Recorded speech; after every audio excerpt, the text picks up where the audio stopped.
turabaramukije twongera tubaha ikaze mwebwe mwese muriko muradukurikirana muri ano makuru twabateguriye. Mudukundire duhere kuri izi ngingo nkuru ziyagize.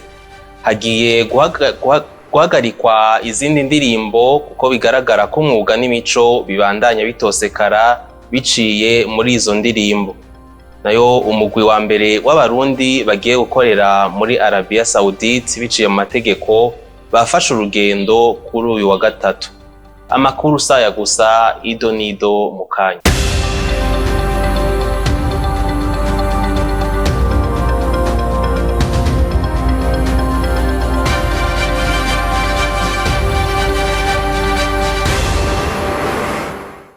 Turasubiye kubaha ikaze. Hagiye guhagarikwa izindi ndirimbo kuko bigaragara ko umwuga n'imico bibandanya bitosekara biciye muri izo ndirimbo. Ivyo ni bimwe mu vyizwe mu nama nkuru y'urwego sense. Ni inkuru twateguriwe na Arlette Mugisha. Muri iyo nama nkuru y'urwego sense yama iba inyuma y'amezi 3 barahaganiriye ibitari bike ndetse ibinyamakuru bitari bike bakaba barabihaye uburenganzira bwo gukora nk'uko tubishikirizwa na Ambasaderi Vestine Nahimana arongoye urwo rwego. Twashoboye kwemerera ikinyamakuru citwa Agaseke FM. Ico kinyamakuru gikorera mu Ruyigi. Twemereye kandi ikinyamakuru citwa Tera Imbere FM kigiye gukorera Igitega. Twemereye kandi ikinyamakuru citwa Shima FM kigiye gukorera mu Rumonge. Twemereye kandi ikinyamakuru citwa Inamujandi FM kigiye gukorera mu Cibitoke. Iradiyo yitwa Muziki FM twari twarasubije inyuma inshuro byabaye ngombwa yuko tuyikura ko burundu ico cyo kuyiha uruhusha ahubwo twarukuye ko butakigaruka. Ariko ngo haracibonekeza itosekara ry'umwuga n'imico n'akaranga biciye mu ndirimbo zisha ku binyamakuru bitandukanye. Akamenyesha ko inyuma y'indirimbo 33 zahagaritswe bagiye kongera ko izindi. Nagomba muri ivyo ndabamenyeshe yuko haruhande ya ziriya 31 twari twafatiye ingingo turashari ko turihweza ko mu minsi tuzohagarika izindi. Tubandanya tuzumviriza neza ko zose zirashika hafi 62. Binyamakuru tujejwe rero ntitwifuza ko bizohava bihabwa ibihano bizira indirimbo z'abaziririmba kuko bobo n'abacuruza. Mu minsi ya vuba turabemereye ko tugiye gubahamagara twicarane nabo tuganire imbona nkubone batubwire ibibagoye n'ico bakunda muri ivyo bintu. Iyo nama ikaba yamaze iminsi 2. Umugwi wa mbere w'abarundi ugiye gukorera mu gihugu ca Arabie Saoudite bafashe urugendo kuri uno wa gatatu. Ambassadeur Epimene Bafinda, umuyobozi ajejwe igisata c'abarundi baja kurondera ubuzi hanze, avuga ko abagiye gukorerayo atangorane bazosubira kugira. Ni inkuru twateguriwe na Jules Verne Nakimana. Umugwi wa mbere w'abarundi bagiye gukorera mu gihugu ca Arabie Saoudite biciye mu mategeko kuri uno wa kabiri bafashe urugendo ruzobashikana muri ico gihugu. Ambassadeur Epimene Bafinda, umuyobozi mu vyajejwe harimo igisata c'abarundi baja kurondera ubuzi hanze, avuga ko abagiye atakibazo na kimwe bazogira kuko bagiye bazwi. Murabizi kera uko bahora bagenda binyegeje bagenda mu kinyegero, mugabo leta aho fatiye ingingo yuko ivyo bitegereza guhagarara kugira abarundi bose bagende mu muco bagashinga amashira hamwe bakagira amasezerano. Ubure nico gituma twibazana twafise ikizere ko bizogenda neza. Burundi burakurikirana kuva ngaha n'ubu liste yase hari muri Arabie Saoudite.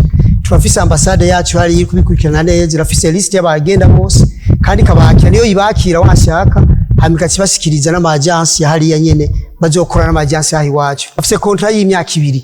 Umwe wese ngambura abona ngaha imyaka 2 nizera ategeza kugaruka mu gihugu. Bagiye bararonsa akazi, udafise akazi nashobora kuva ngaha. Ntibagiye kurondera akazi, bagiye basikira kubuzi. Izuru Jean Bosco, umuyobozi shinga ntwaro mwishira hamwe barungitse gukorerayo, avuga ko byose biteguye neza n'amahera yabo azoshikira ku makonte kandi ko bizoshika agahohoterwa azoronka abo yitura vyoroshe.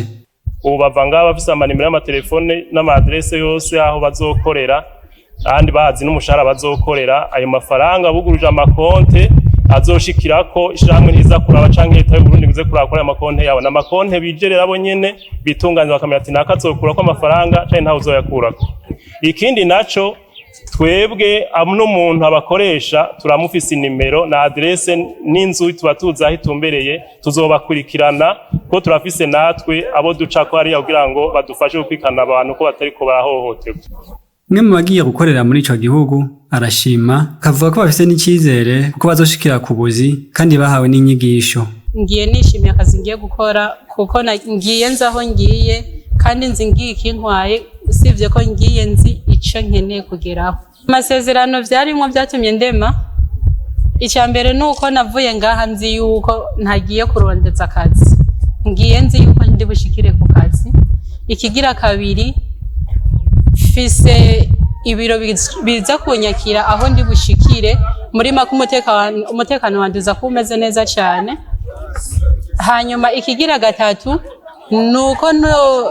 nuko n'ibiro mvuyemo nabonye yuko bafitanye amasezerano cyangwa se ubucuti, nshobora kubona yuko umwanya n'umwanya ari wose nta kibazo nogira kuko agize agahaze mu byo noba narigishijwe cyangwa mu byo noba narasinyiye, ndafise ahantu nshobora kwakura kugira nshobore kuronka ubufasha burambuye. Mu gice ca mbere hakaba hari kugenda abashika ku 60, ariko hakaba habanje kugenda 11 kubera ikibazo c'indege, abasigaye bakazogenda kuri no wa gatanu.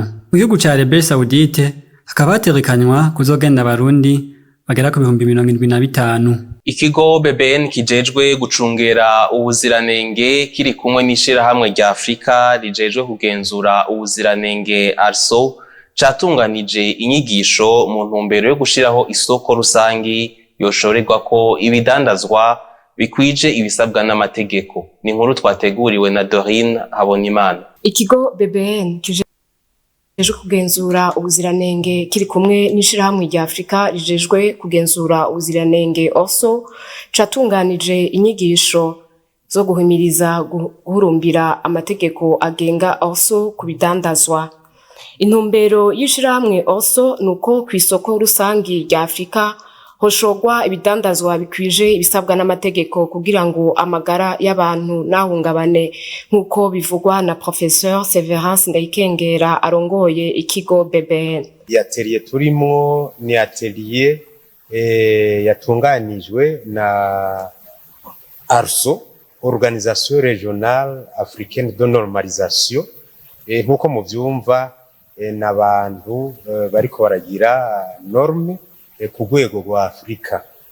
Rero bariko baragira norme ku rwego rwa Afrika, uca bumva yuko muri ARSO isoko turiko turarondera twese ni isoko rya zone de libre échange continentale africaine, mwumva yitwa ZERCAF. Burundi bwarinjiyemwo, nibaza ko ari mu 2021 turimwo.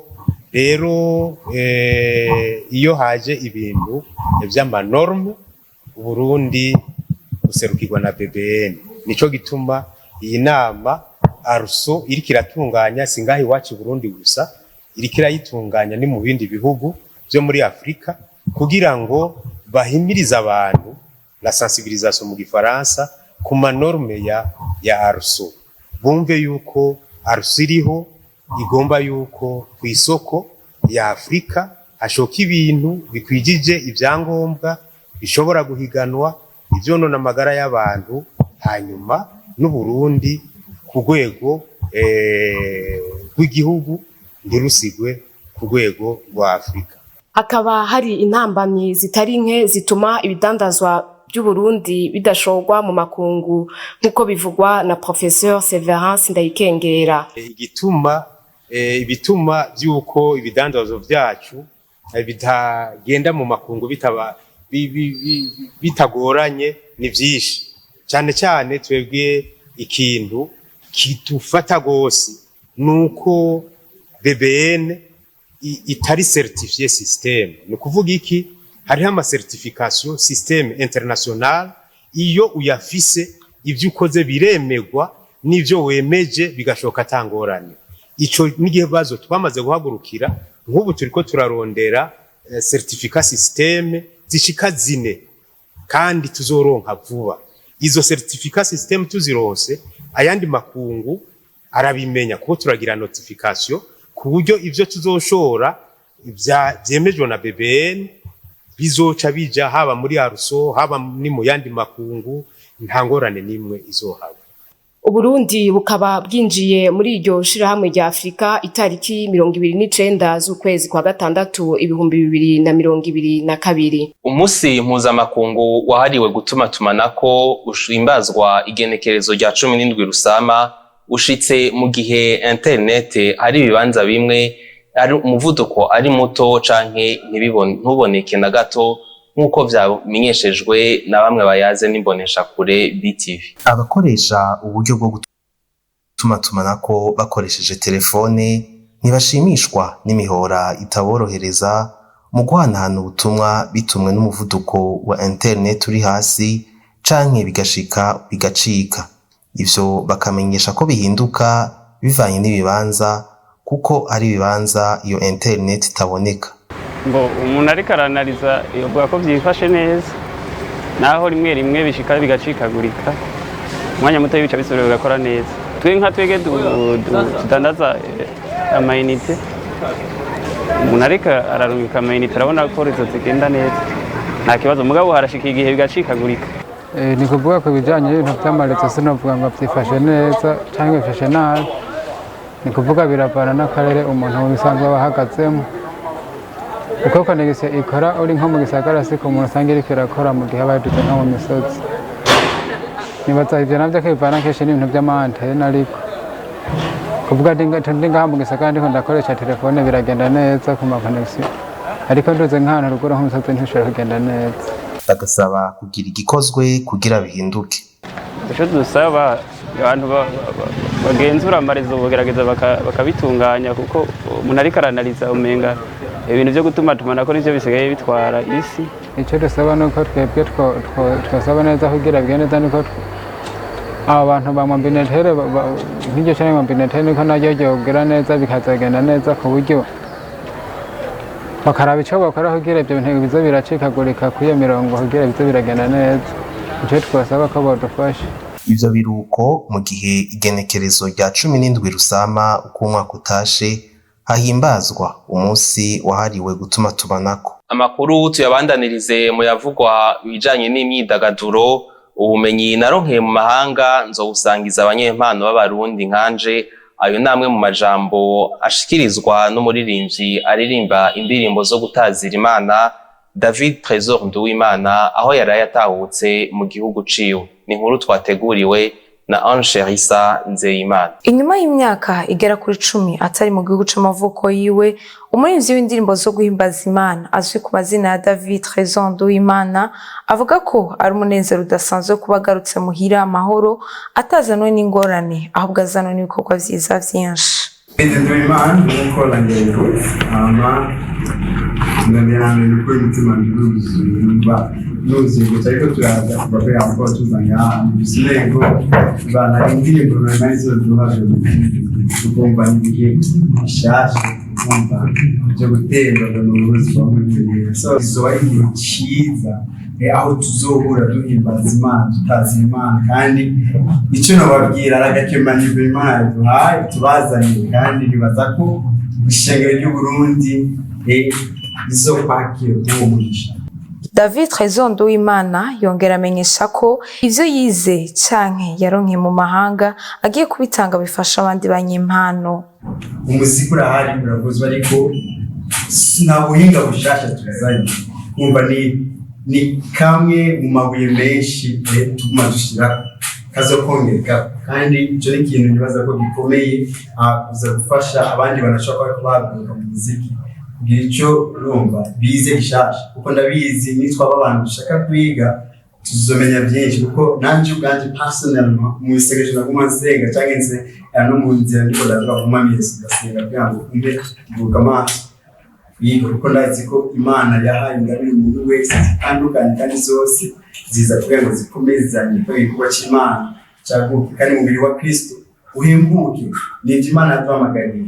Iki nacyo nibaza ko kizoba muri iki gihe tuzoba turiko dukora ibintu dushaka kuzofasha abantu hanze y'ibyo turiko dukora mu buryo bundi sinzigara ibyo dukora neza ko zirabyibuka so nibaza ko nabyo ibintu tuzokora dushaka gushikira abantu bose bashoboka ko biri mu bintu twasengeye kera cyane bashima. Uwo muririmbyi akaba yashitse mu Burundi kuri wa kabiri igenekerezo rya 16 Rusama uyu mwaka, aho bimwe mu bikorwa bimuzanye aje gukora igiteramo kidasanzwe yise Narahariwe concert, akaba asanzwe akorera ibikorwa vya misi yose mu gihugu ca Australia. Esundachi mukungusi nizana kwemereye wari wewe mana yanje nivyo nezerwa cane tinde twese rero nibaze Yesu yamyo gejivyaha. Amakuru twabateguriye tuyarangirize mu yavugwa mu nkino, tukaba twateguriwe na Ingabire Jules Boris. Ku mugoroba wo kuri no wa kabiri niho umugwi nserukiragihugu inamba mu rugamba w'abakinyi b'umupira w'amaboko mu Burundi basketball batangura imyimenyerezo ku kibuga ca departement. Iyo myimenyerezo ikaba yakoreshejwe na coach Aho Kagabo ari kumwe n'icegera ciwe Richard Patrick Ngwijuruvugo. Naho biruko akaba atamukinyi n'umwe watumwe ko haba ku ruhande rwa Dinamo canke ku ruhande rw'Urunani yashoboye kuboneka muri iyo myimenyerezo. Umumenyereza Aho Kagabo akaba yaribukije ko gucegwa canke gusiba birimo bifatirwa ko cane mu bijanye n'inyifato y'umukinyi, acaboneraho kubereka abazoba begereye umugwi mu bihe bariko barimenyereza. Umugwi nserukiragihugu wa Taekwondo uriko uritegura kugira uzokwitabire inkino z'isi zizobera mu gihugu ca Azerbaijan kuva ku igenekerezo rya 29 Rusama gushika ku wa 4 Ruheshi umwaka wa 2023. Umugwi nserukiragihugu wa Taekwondo ukazoba witavye iryo higanwa kugira urondere itike ryo kuzokina inkino mpuzamakungu Jeux Olympiques zobera mu gihugu c'Ufaransa i Paris umwaka wa 2024. Umukinyi w'Umurundi Saidoni Bazonkiza akinira umugwi wa Simba Sports Club mu gihugu ca Tanzania aza mu kibanza ca mbere nk'umukinyi amaze kugira uruhara mu bitsindo vyinshi, aho afise ibitsindo 22, imipira ivamo ibitsindo ndetse ushizemwo n'ibitsindo. Saidoni Bazonkiza akaba afise ibitsindo bigera kuri 10 ndetse n'imipira ivamwo ibitsindo igera kuri 12. Umukurikira akaba ari Fiston Mayel afise ibitsindo 16 ndetse n'imipira ivamwo ibitsindo bigera kuri 3, na Clatous Chama akaba afise ibitsindo bigera kuri 4 ndetse n'imipira ivamwo ibitsindo bigera kuri 14. Ni kuri iyi nkuru duce turangiriza ko amakuru twabateguriye kubayafatiye hagati hagiye guhagarikwa izindi ndirimbo kuko bigaragara ko umwuga n'imico bibandanya bitosekara biciye muri izo ndirimbo.